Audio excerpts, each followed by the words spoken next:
Welcome to Try Not to Overthink It, where we explore the intricate landscape of mental health, well being, and everyday life. I'm RJ.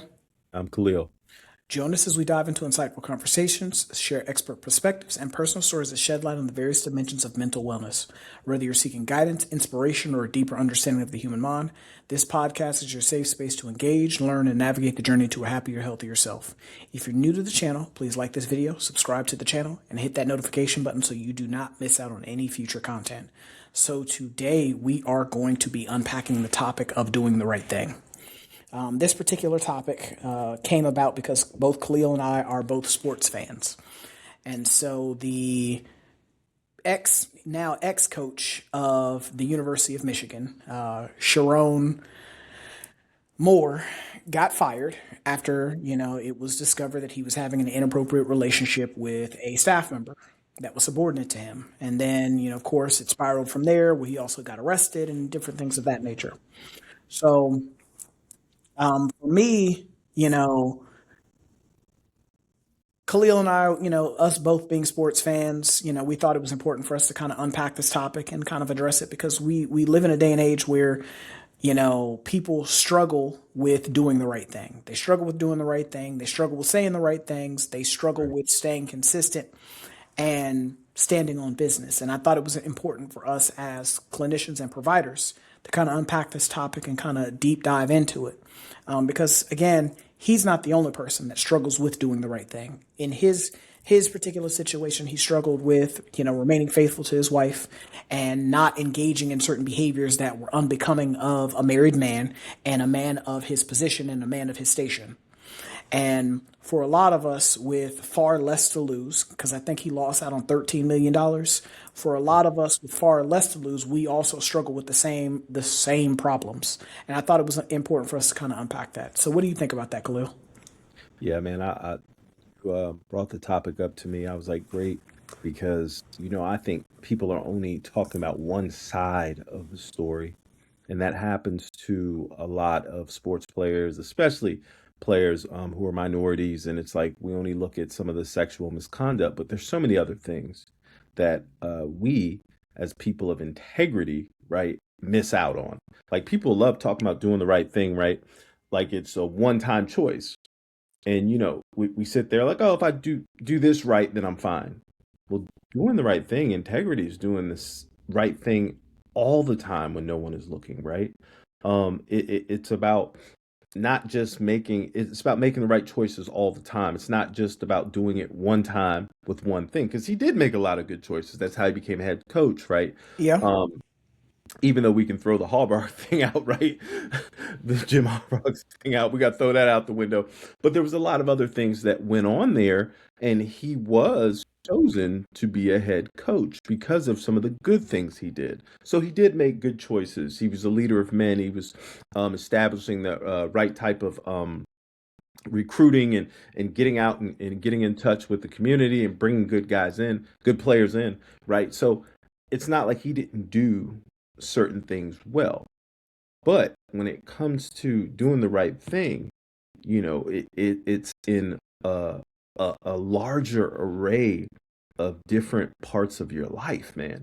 It's not just, well, I'm a good sports player, so I've been doing the right thing while I play sports, right? Or I'm a good coach, I'm doing the right thing when I'm coaching these kids, right? Because when we stop practicing, right, that integrity, right, it affects more than just our reputation, right? It affects your family. It affects the things that you put your time and effort into. Like all that's torn down. They had to basically rebuild the staff. I mean, they had to at this point, right? Because hey, it always starts from the top down, right? Mm-hmm.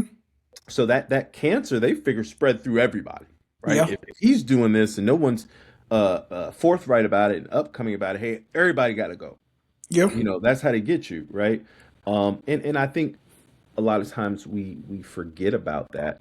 Integrity and values is real amongst men, you know. And this isn't just to say, hey, well, he got caught up with messing with these interns, right? And he couldn't keep his hands off these women or this and that, right? Well, yeah, And some of that may be true, but we really have to talk about some of the deeper issues. And, I remember going to a church one time, and I wasn't doing well at this time in my life. And one of the pastors was he was the ex biker. He had, been in a lot of different things in his life, drugs, all those different things, selling drugs. And he told me, one of the things that he always prayed for, right, was to be a man of his word and a man of integrity. And I told him, I said, man, yeah, that's what I'm looking for. And he prayed for me. I remember that. And I'll never forget it because, those things weren't important to me in my 20s, even up to the time I met him was like, I just turned 31 or 32. I remember sitting there. That was never something that crossed my mind. And it wasn't like it wasn't taught to me. My mother always say, hey, you got to do the right thing. You got to make good choices. Think before you do stuff. It's never like she didn't say that, but it wasn't a priority with me. And I don't want to go back to his parents. I don't want to go back to his mentors and other people who are around him. But I think after having this type of conversation that we've had, right, I think it is something we need to discuss with our young men, right? Because he was thrust into a coaching role at a pretty early age, right, in his early 30s. And he had been with the team for a pretty long time. So why weren't his mentors saying, hey, man, this is not what we do, right? Like, this isn't something that, is going to keep you in the game for a longer time. There's not going to be any longevity in the game if you're doing these types of behaviors, right? And so it really frightens me that in our culture, in our society, these things aren't being pushed. Yeah, I agree with everything you just said. That's why, you and I have had this conversation before. You have to be very selective about who you surround yourself with. You have to surround yourself with people who are going to hold you accountable, even when you don't want to, even when you don't want to be held accountable. Right. Not you. You don't want to have people who are around you who are just going to yes man you or yes ma'am you. You want people that are going to hold you accountable and force you, even when you don't feel like it, to stand on business. Because for a lot of us, we don't really know what doing the right thing really means. We think we do, but then when it actually comes to actual practical application, we don't know what it really means. When you're doing the right things, it is acting in alignment with your values, even when no one is watching or no one is standing over you. Typically, most of us, if we're honest with ourselves, we do the right things when someone's standing right here. Someone's standing right here over you. And because you don't want to look, unseemly or distasteful in front of someone else, especially someone who's in a superior position to you. Right. But regardless if someone's standing over you or someone's watching you, should always do the right thing because it is the right thing to do.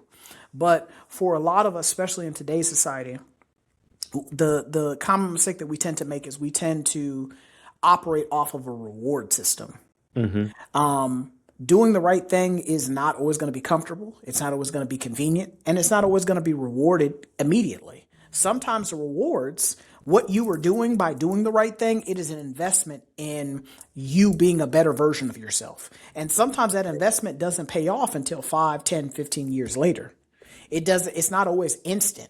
And for a lot of us, you've spoken to this in a previous episode about, we have a culture of microwaves where we do things based off of, things being microwavable. So by the time it takes me to cook a Hot Pocket, I want to be able to have a healthy relationship. By the time that it takes me to cook a Hot Pocket, I want to be able to just see things just flourish and grow and pop off and just be going. No, a lot of times it's an everyday conscious decision that builds and builds and builds and builds. And it's like adding a brick to a house. Most of us, unless you're one of the first two of the three little pigs, where the first one made his house out of straw and the second one made his house out of sticks, and the second one had some sense and built his house out of bricks. Yeah. Most of us are building our house out of bricks. So when you are looking at you being the best version of yourself, the decisions that you make every single day, from the moment you wake up until the moment you go to bed, the things that you are doing are adding bricks to your house. And so for a lot of us, we struggle with doing the right thing because of the lack of instant gratification. Right. And if things were just instant and we saw the benefit immediately, more of us would do the right thing. If doing the right thing was easy, everyone would do it. Everyone would do it. That's right. But most of us, we don't want to do things that are hard. We don't want to do things that are difficult. We don't want to do anything that's going to inconvenience us or come across as uncool or come across as unpopular. Because a lot of times when you look at the people who do the right things, you look at the people who do the right things. Like you look at somebody like a Russell Wilson. You know, he's called square. Lame. He's called lame. Right. You know, you look at someone, just and that in and of itself is paradoxical, because do you want him to? He's not someone who's constantly in the news. He's not someone that's always, his name is surrounded by mess and drama and foolishness. But because he doesn't carry himself a certain way, because he doesn't act a certain way, because he doesn't talk a certain way, because he doesn't dress a certain way, he's considered lame and he's considered square and he's considered just not a cool person. But when did not being a man of integrity and values stop being cool? Right. And that goes. Go ahead. When you bring up, I'm sorry to interrupt, but when you bring up Russell Wilson, I don't think people know his true story, right? Like Russ got recruited to play college football, and Russ actually didn't have a good go around the first school he went to, and he had to transfer out of there, and there wasn't the transfer portal, right? There wasn't no $1 million deals when Russ went to school, right? And he had to wait his turn, and he had to go. And when he went to the other school, it wasn't guaranteed he was going to start, and he started, and he turned up, right? And so people don't know that he did have some adversity to go through, right? He didn't just get everything handed to him. Russ had to work very hard, and then when he was drafted by Seattle, it wasn't like everybody thought he was going to be the starter. He didn't start right away. And I think people forget about this, that he had the resilience, right? Yep. And by doing the right things, right, working on his craft, making the right choices, right, he became successful. Absolutely. He's at the end of his career now. You ain't going to see Russ winning too many more games. But I think people forget that about him. And then when you brought that up, it completely brought me to remembrance. I've heard people like, oh, Russ is a lame, Russ is square. Like, where'd y'all get all this from when he's been doing his craft and being successful at it for almost at the highest level? And that's the part where that's the part that bothers me is and I've talked about this in the previous episode that we shot about sprinting to the wrong finish line. We prioritize the wrong things. And by prioritizing the wrong things, we're not prioritizing the right things, because you can't go in two different directions at the same time. You can't prioritize negativity and unhealthy behaviors and then also prioritize healthy and constructive behaviors. And so what we see in today's society is we have what is called a paradox, where we expect positivity and we expect growth, we expect elevation, we expect, abundance. But then there are things that come along with having those things. There's work that has to be put in. There's an investment of time, effort, energy, and being disciplined in order to have those things. But people don't tell that part of the story. And so that's where, as I said before, we have to kind of look at the juxtaposition between right versus easy. Easy choices often lead to short-term relief and benefits, whereas right choices bring long-term peace. And so for a lot of us, as I was speaking to earlier, a lot of us are not willing to be uncomfortable right now in order to prevent regret and suffering later. We want what we want right now. And, I'll deal with the consequences as they come, not realizing that by sacrificing now and doing the right things now, you avoid consequences later on down the line. And that's where we, as you said earlier, as men, we have to have these conversations with our children, because a lot of these lessons start at home. They have to start at home. You can't learn how to do the right thing out in the street, because Mom used to say that when I was a kid all the time, that what you do at home is what you do in the street. Yeah. So Yeah. if you see it wrong at home, if you practice wrong at home, if you say it wrong at home, if you do it wrong at home, guess what? You're going to do it wrong when you go outside the house.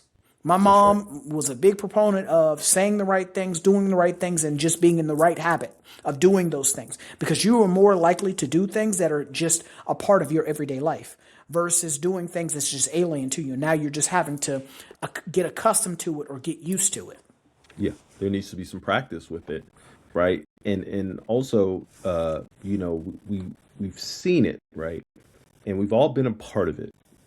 Making the choice to do the right thing, like RJ said before, isn't easy, right? And it does feel very uncomfortable in certain spaces, right? If you're in a space where nobody else is doing the right thing, right? That's one of the things where you have to kind of speak your truth. You have to stand up, stand on business, like RJ was saying earlier, right?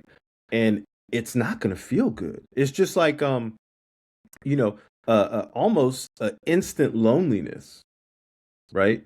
Because if you're with 4 or 5 people and they're saying, "Hey, man, let's rob this place," and you're the only one to say, "Nah, man, this is definitely not what I want to do today," right? Those 4 other people are going to be looking at you like, use this, use that. You know what I'm saying? And at that point, it feels lonely. And you have to make a choice to say, "Nah, I'm not going to do this. I got to stand on business," right?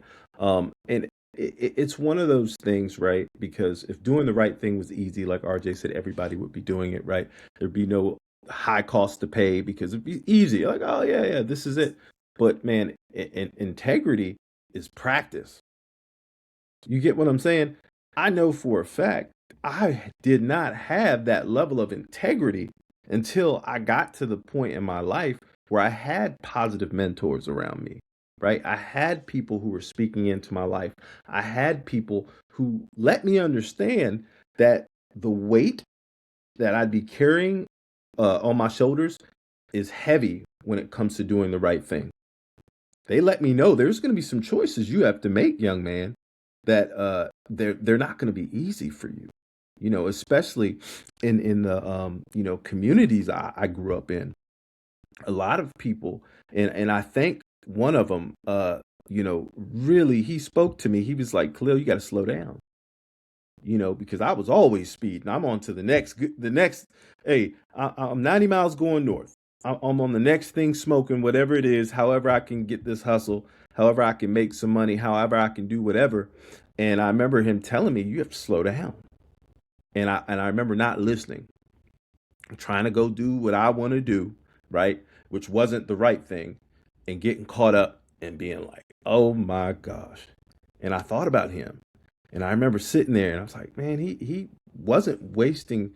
I feel bad because I felt like he might have been wasting his breath on me, but he wasn't, because what he spoke to me, yeah, hindsight's 2020, when I was sitting there and I had made a wrong choice because I was speeding.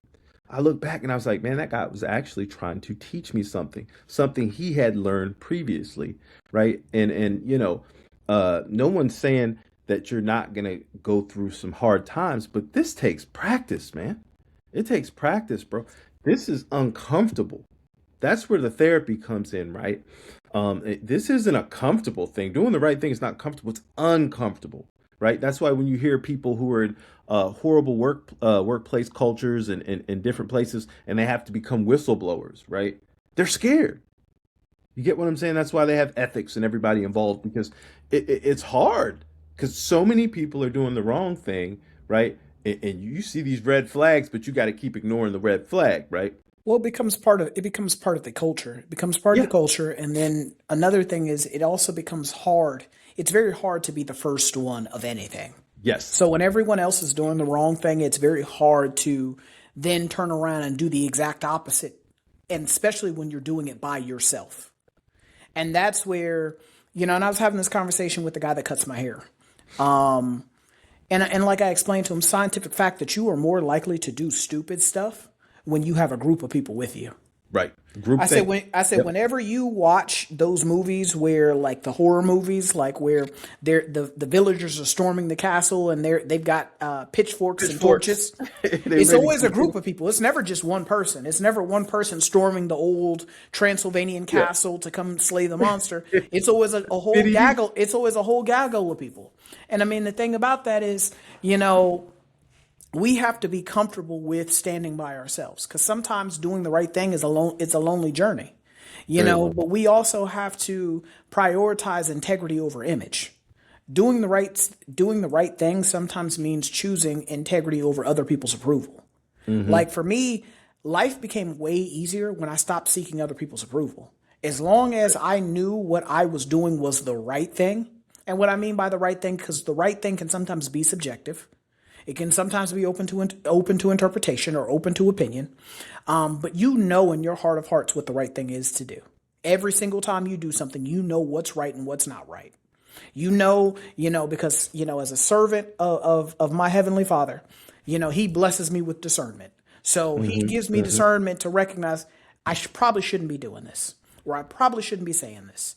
And so you recognize when something is not okay or not something you should be doing.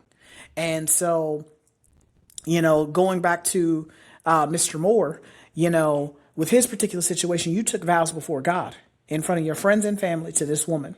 You have Right. a wife and you have children that you have now opened to ridicule because you couldn't do the right thing and stand on business as a man.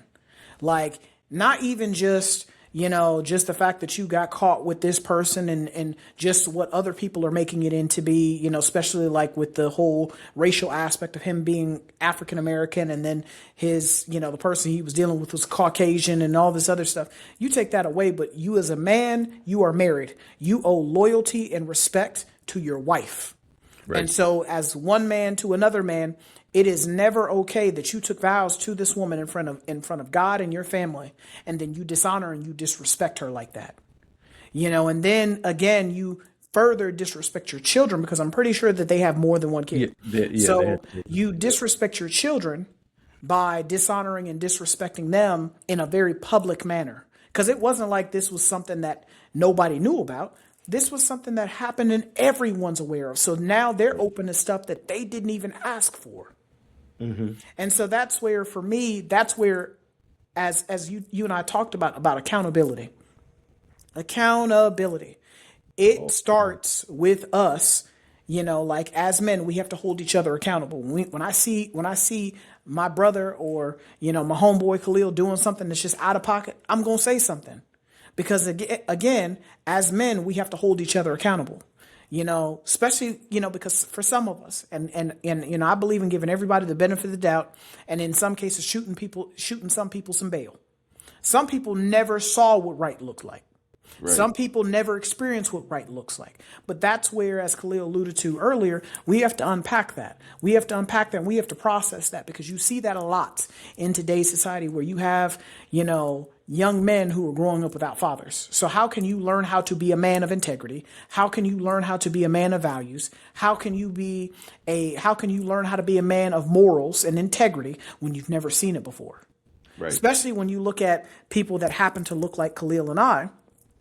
We at this present time in society, we are traditionally raised in single parent households by a female family member, rather that be mom, aunt, sister, cousin, some female family member has taken Grandma. us in, grandma, and is helping raise us. So at the end of the day, I ask people this question. As a woman, how can you teach a man how to be a man when you've never been one before? There's a certain lived experience that comes along with being a man. Just like for me as a man, I can't teach a daughter how to be a lady because I have no lived experience in being one.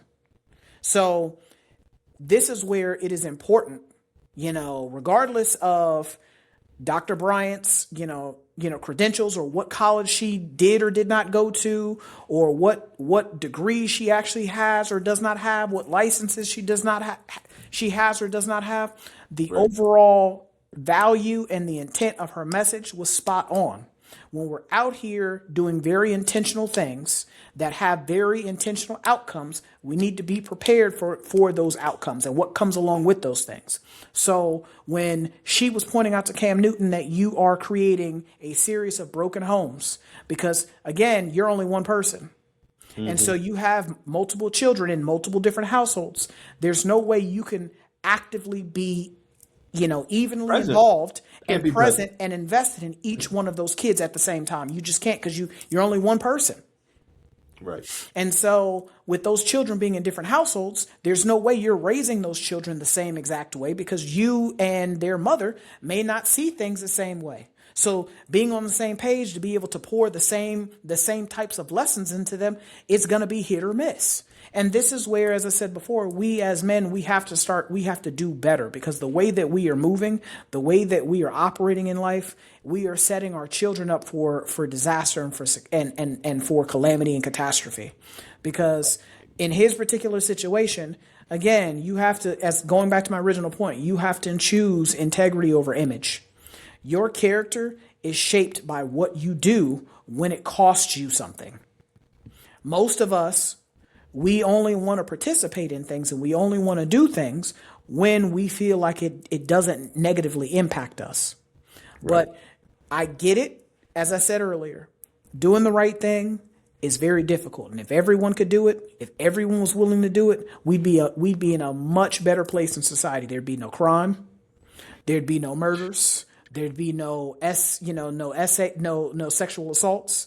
There'd be no robberies. There'd be no poverty. People in poverty or having hunger issues, you wouldn't have people dying from completely treatable illnesses. Right. You wouldn't have people hungry. You wouldn't have people on the street. You just wouldn't have some of these things that we have if we were standing on business and we cared about doing the right thing, regardless of what impact it had on us.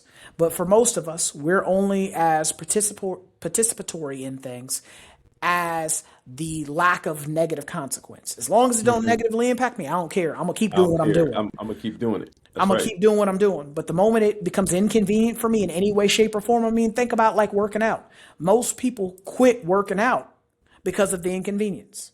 The pain, the soreness, and the inconvenience. I gotta eat differently. I gotta start making better decisions, meal wise.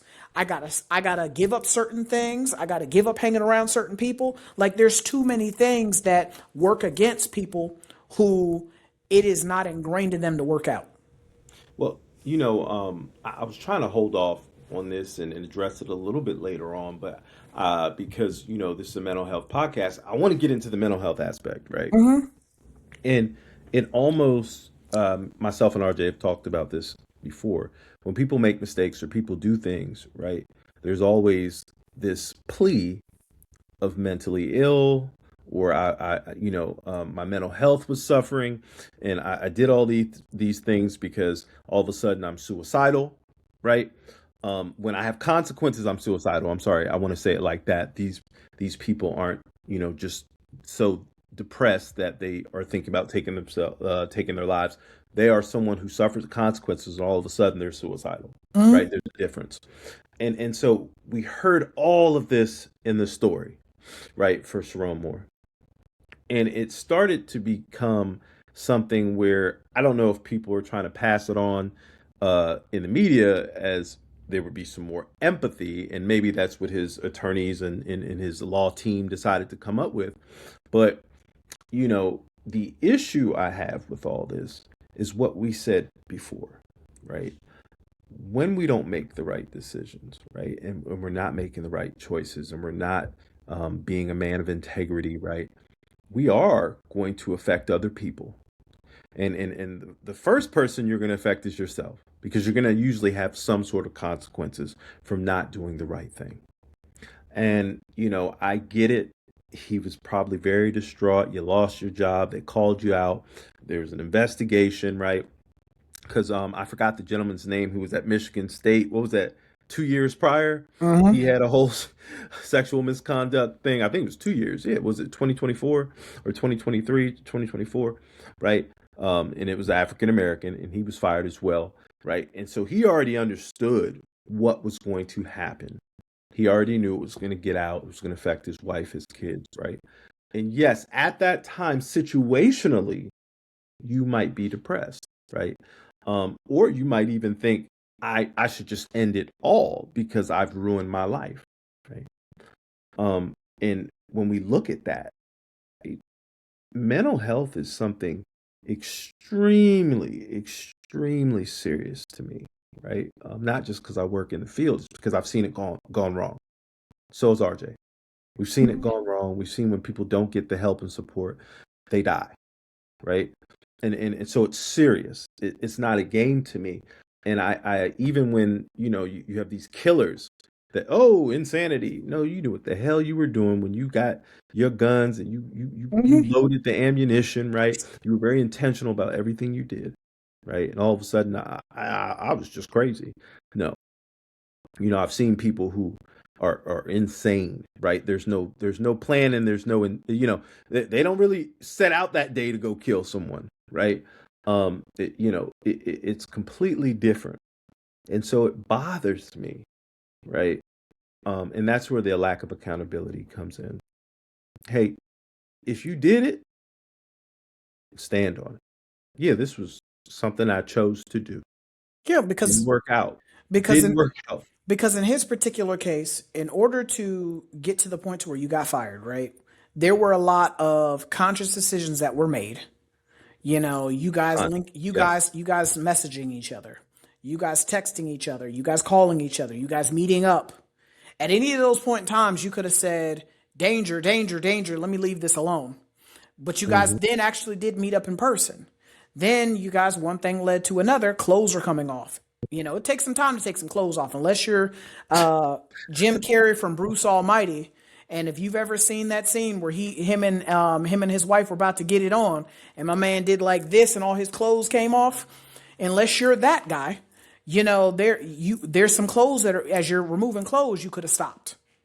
There were so many opportunities for you to be able to stop and to make better decisions, and that's where, as you said, accountability is very important. You got to take responsibility, even when it's uncomfortable, because taking responsibility builds trust and self-respect. So many of us lack the accountability piece. Everyone wants to say, we got to stand on business because it sounds sexy and it sounds cute. But taking accountability means owning your mistakes. Right. Owning your mistakes and doing the right thing, and not just looking for an out. You got to be willing to just own it and wear it and grow from it. Because that's the whole point. Like my dad used to say this when I was a kid, and I used to hate it when he said it.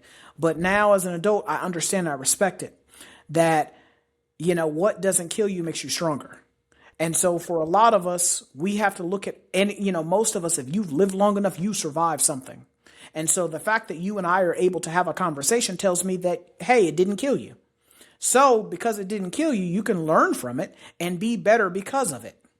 But for a lot of us, what we want to do is we want to, shuck and jive when it comes to accepting accountability and standing on business. And that's where, for me, like when I hear people try to use the mental health defense, like I have clients that can't turn it off. Right. They can't turn it off like a light switch. On and off.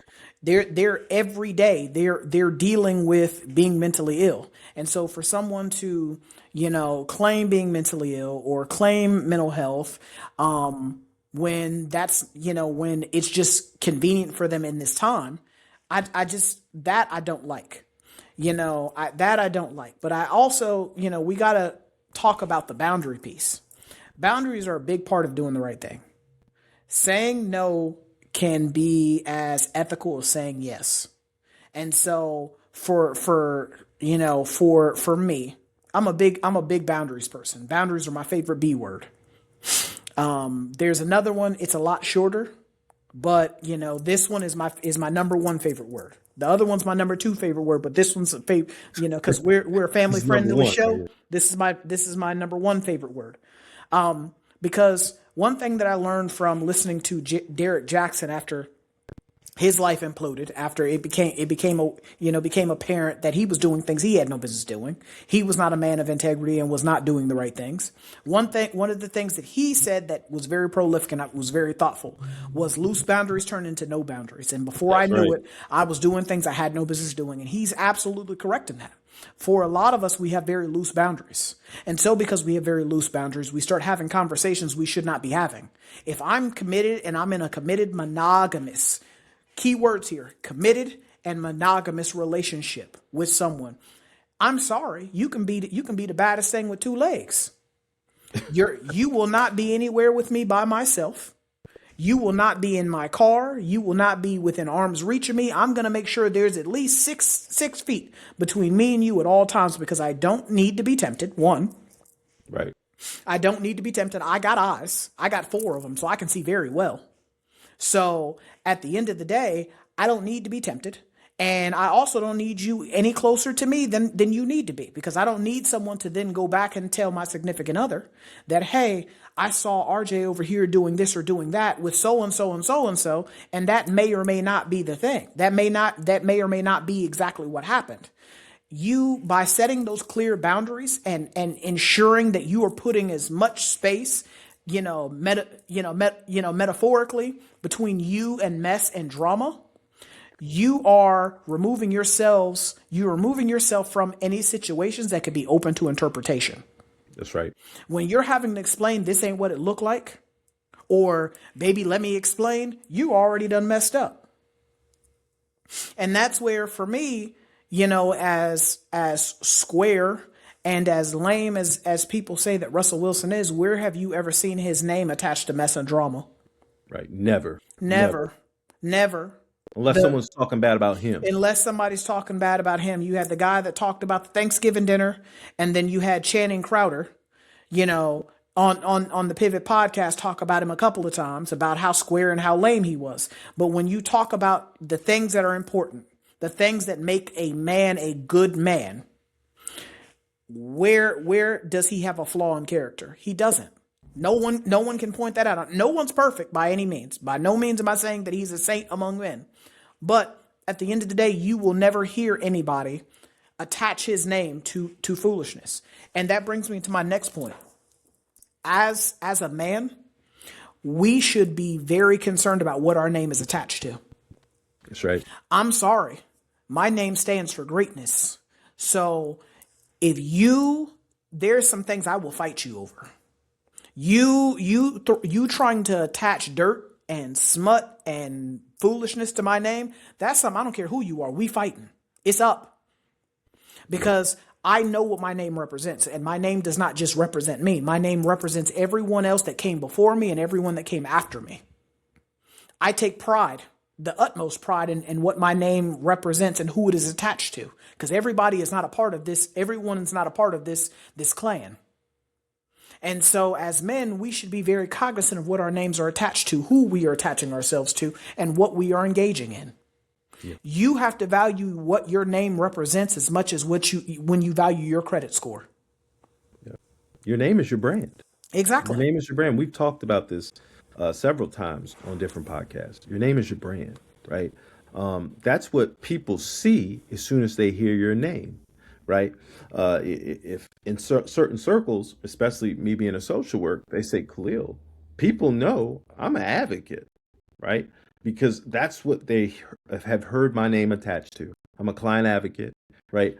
I work the substance abuse field. I do private practice. People know me in those circles because my name is synonymous with those things. Right. And I've worked hard to keep my name off the negative things that are attached to certain people in those fields, right? I'm not one of those people where people hear Khalil and they, conflict. He gonna try to fight you tooth and nail for something petty. No, that's not what you're gonna hear. He's gonna be trying to cuss you out. Yeah, I've worked on building this brand, right? And like RJ said, hey, we're gonna have to fight about this. Yep, because I need to make sure that you know who I am. I'm willing to die about it. Right. I remember one of my mentors, he used to trip me out, because he's always about integrity, accountability, and all of those things, right? and he would always preach that. But once you tarnish your name, Yep. it's very hard to get that back, Yeah.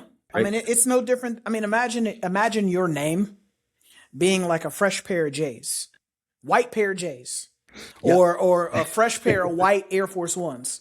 The moment you splash anything on there, it's on there. It ain't coming off unless you get one of those shoe cleaning gurus that's on YouTube.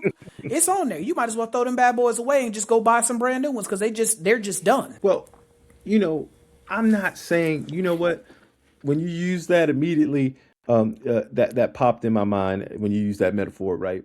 Like I don't want to say these people are done, but I do want to say it's going to be very hard to come back for what that young man just did.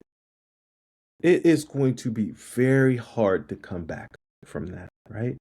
And I hate saying people are done, or I put a cap on something or a lid on something, right? Because I can never put God in the box. God can Mm-hmm. redeem whoever. He can speak to dry bones and make them be alive, right? Uh, I don't want to ever say that, but we do know, right? His career is finished. Oh yeah. It's done. Like if we're being honest, yeah. I mean, That's finished. in regards to coaching young men, absolutely. I mean, Yeah, unless he's going to do it at a much lower level. but I'm not even sure they'd let him in at a high school at Well, this I'm not point. even I'm not even talking about high school. I'm talking about like Pee preteens. Wee, Pop Yeah, League, yeah. I right? mean, because Right. I mean, people. I mean, so his name has recognition because Yeah. people know who he is. You can Google him right now. So I Yeah. mean, you done made it when somebody can search you in Google. So, but at the end of the day, in regards to making the most of the opportunity in the lifetime of the opportunity that he had, he fumbled Yes. because momentary gains were far more important than long-term successes. Yeah. And that's where like that's the juxtaposition with this conversation is we want the momentary gains right now. We want the short money. We don't want the long money. And Hmm. so because we want the short money and don't want the long money, we will sacrifice and we will throw away our legacy. We will throw away our livelihood. We will throw away the name value that our name has. We will throw away our reputation. And then we will also humiliate those who are attached to us, all behind chasing short term gains. Well, and I think people who don't really know too much about sports don't know that that young man threw away generational wealth, right? Um, the Michigan is synonymous, especially it being a Big Ten school, Power Five school. Michigan is synonymous with winning. It's the upper echelon. It's been a program that's been around since the inception of college football, right? It's not a little deal, right? Oh, he's just some football coach, right? That's why when Urban Meyer got in trouble at Florida, right, and then I mean Ohio State, and then before that Florida, right, it was looked at as a big deal, right? And Mm-hmm. Urban Meyer, yes, he still works. He broadcasts and does other things like that, right? But Urban Meyer is completely different than Sharon Moore, right? And I don't have to get into the racial implications on this, right? People know there's a difference, right? Um, but when we look at what he did, right? Because Urban Meyer already has generational wealth. He's been a coach for years, Mm-hmm. right? He's already built that wealth up. He's made millions of dollars, and I'm pretty sure he has good investments because he's been doing it for a long time, Mm-hmm. right? And I don't want to keep reemphasizing money, but what I do want to reemphasize is, right, what RJ was saying, this has affected his family. We're Mm-hmm. talking about now, let's talk about mental health. How this affects your wife, right? How this affects your kids, Mm-hmm. right? To be synonymous with failure, with sexual promiscuity, right? With horrible decision making, right? And a lack of integrity. That's what you're attaching to your family, Absolutely. right? And I'm not downing this man because hey, everyone makes mistakes, but I'm talking about the media.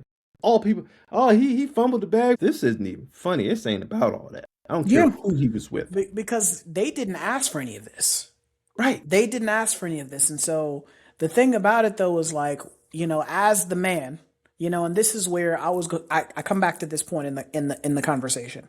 As men, we ask to be the head. I mean, we're not even asking to be the head.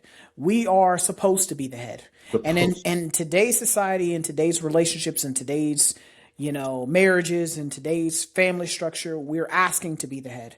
And the reason we have to ask to be the head is because we have fumbled so many times that we're forcing people, our wives, our girlfriends, our female significant others, to step into positions they were never qualified to operate in because we're supposed to be leading. Right. But this is what piss poor leadership looks like. Because as a man, you are supposed to be the head. You are supposed to be the protector. You are supposed to lead. Provider, You are right. supposed to be the provider. You're supposed to be the person that steps into the gap. You cannot do that when you're out here doing things you have no business doing. Right. You're not any of those things. Well, you actually, like you said earlier, there's a sacrifice for this temporary pleasure, and you sacrifice your family, right? That's exactly what you did. You And sacrificed their peace, their and peace, and right? as Unique alluded to in a previous episode, anything that costs you your peace is too expensive. You can't afford it. That's right. That's right. Anything that costs you a piece is too expensive, right? And so I think people forget, right? On social media we hear all this stuff, and they make it a black and white thing. And I was saying, who cares what type of female he was with, It's just right? it was a wrong thing. It was He's a a right. cheater, It's a right and a wrong thing. I right? mean, It's a right and a wrong. there was a whole show called Cheaters back in the day. Back in the day, right? And the whole thing was my man popping out of the van. Hey, I'm Joey Greco with the show Cheaters. Yeah. And how does it feel to be doing da da da da Start da? scrambling. And people start running and covering their face up, and it's like, bro, like if and I tell people this all the time. I'm very, and I'm exceedingly lazy. If I got to lie and come up with a lie to cover up the lie to, make up for the last lie I told, I'm just not A with lot it. of work. It's a lot of work. I'm not trying to do all of that, which is why, like I said before, if you have to lie, you shouldn't be doing it. If you got to sneak, you shouldn't be doing it. Because when you look at how he allegedly got caught, you got caught, I believe, caught by the DoorDash guy. The Yeah, DoorDash guy, he kept door dashing. I read allegedly, that. He kept door dashing. the DoorDash guy allegedly, delivered a Plan B, and so he thought it was weird, and then blew the whistle, and then next thing you know, my man was up out of here, and that's where like for me, at the end of the day, I don't want it to turn into we're trying to kick his back in, but for a lot of us, we have to, going back to, something I was talking about earlier about consistency. We have to consistently stand on what right looks like, 'cause especially when you know what right looks like. It's a different story. You ain't never seen it before. You haven't tasted it before. You haven't experienced it before. But when you know what right looks like, you have to consistently go back to that lesson. And the reason you have to consistently go back to that lesson is because you have a frame of reference in order to lean on. And so consistency matters because doing the right thing is not just a one-time decision, as Khalil alluded to. You do it repeatedly so that it repeatedly becomes who you are. Yeah. As Khalil alluded to, he is a known quantity because people know that this bald guy is going to do the things because he's always done the things. Same thing with me. People know that when they hand something to me, they know they can trust me with it because I have shown that I am going to execute and I'm not going to make your trust, come up false. Right. Our character is built in small, everyday choices. And so that's where I don't care how bad you are, how good you look, how you could be thick as a bowl of grits. I'm sorry if I'm in a committed monogamous relationship. Get away from me. Right. I'm Right. gonna Stay away pray. from it. I'm gonna stay prayed up, and I'm gonna be you coming in one direction. I'm going in the opposite direction. Right. That's how I'm gonna make sure that we ain't never in this. I'm gonna go out of my way because again, we all get weak. Like I'm not gonna sit here and try to make it seem like, oh man, I ain't never made no bad decisions. I ain't never been weak before. Right. Right. But at the end of the day, you learn from that and you don't continue to do it. Right. And And the repetitive nature of what you just talked about, right? Anytime I'm consistently DoorDash and Plan Bs, which really brings it down and just makes it a lot more debased, right? And I think that that's a truth, right? I don't think the DoorDash man was lying, right? But at the same time, I don't even want to bring it down to that level. But when you were saying, hey, be consistent. Well, if you're constantly doing something like this, you are consistent. You're consistently doing wrong, Mm-hmm. right? Because you don't order Plan Bs with your wife, Nope. right? You don't order Plan Bs with somebody that you're constantly with because you should be in a committed relationship, right? And if you're ordering Plan Bs all the time, that means you're not using protection. If you're ordering Plan Bs all the time, that means you really don't care about passing on diseases, right? Because Mm-hmm. this person might not be monogamous, right? That you're having sex with and bringing this back to your wife, right? So there's a lot of things that we don't want to get into because that just tears people down. But I want to build people up, right? So Mm-hmm. we want to use this podcast to let people know that that decision to get into a relationship like that, especially when you're in a committed relationship, you're married, right? That shows you that there's a lack of integrity, right? Doing the right thing. And doing the right thing is hard. And I know it's heavy, right? And I know, like I said earlier, it can feel lonely. But when you're consistent in doing the right thing, right, the enemy can't come at you the same way that he always comes at you, right? Because he said, well, that's not going to work, right? Because the enemy waits for the opportune time, right? And for most people, yeah, there's certain temptations, right, that you can handle, right, if you choose to, right? Because everybody can make that choice. Mm-hmm. There's a lot of people in here that for that momentary moment and pleasure, that 30, 20, 10, 20, 30 minutes, some of y'all 5 minutes, right? Next thing you know, right? Oh man, she's pregnant. Because I've heard it. Yeah. I've heard it. I've heard it since I was a kid. You know what I mean? I had friends who had babies at 16 and 17. You think I remember that. I remember those conversations with them, right? They didn't even like the person, some of them. The men, and this comes from girls, this comes from boys, right? These, because they were teens. They were young men and young women. Some of them said, man, 5 minutes. 5 minutes of a bad choice to not use protection. 5 minutes of a bad choice to be with somebody who you knew didn't like you, right? Mm-hmm. And now you're pregnant, right? And so, I want us to think about these implications, not what he was doing and this and that, what we can learn from this as men, especially myself and RJ. I know we're going to attack this from a different angle another time because we're really speaking to a lot of the men, but this goes for women as well. But at this point, I just want to kind of use this for men. Like, hey, there's going to be some times where making that decision to say no, or hey, I have a wife, or to say, hey, that's not what I do, right? And standing on business and standing on and promoting your good character and saying, hey, because all she can do is take that away with her, right? If you say no, she can, and that's a dude of character. No, Mm-hmm. no, no, that's not what I do, right? Those are things that can go with you a long way, and I promise you they'll open doors for you. I'm not bragging on myself, but compared to the way I was 20 years ago, right? I don't think my name could have opened too many doors. Absolutely. And And now, because of what I've been through and the good mentors that I had to put myself around, man, I keep away from the appearance of evil. You know what I mean? yeah. And I know for y'all know, I'm quoting Timothy, right?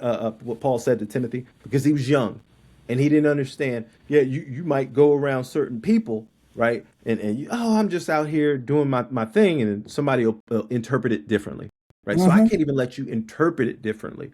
I have to be on my P's and Q's. I don't lock myself in the room with a woman, right? I don't do those things when there's no reason to do those things. Doors are open. People can see me, right?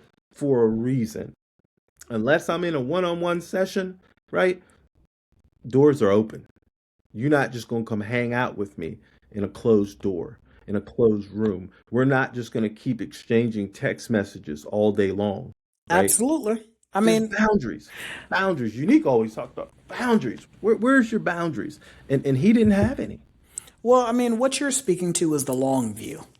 Right. Most of us are we're looking at the short view. When you're focused on the long view, the right thing, the right things that you do may not benefit you immediately, but they align with who you want to become.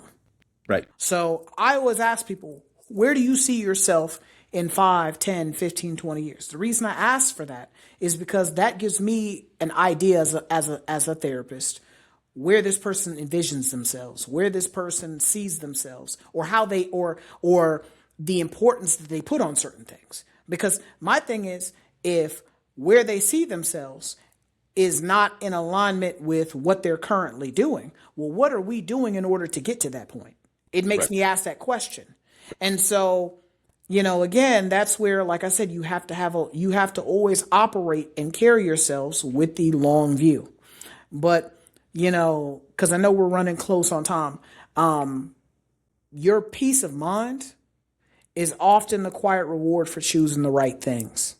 Just knowing that you're not having to worry about getting fired. You're not having to worry about being made a mockery of. You're not having to worry about people whispering about you or you humiliating your friends, your family, your wife, your kids. All of those things are priceless.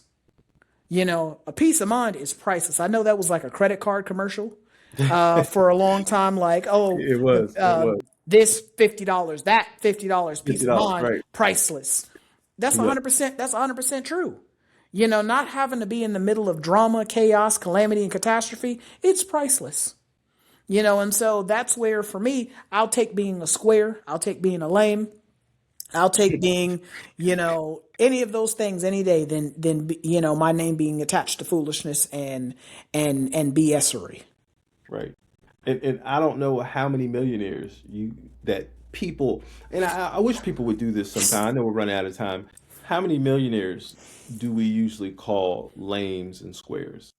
Not many. Outside of you get what I'm saying? Are you No. just throwing that out? God, oh, he's a lame or he's a square, right? Am I going to throw that in a rap somewhere? And that I dude's a mean, millionaire? I never thought about this until 50 Cent posted it on Instagram one time, right? Where he said, rich people don't fight.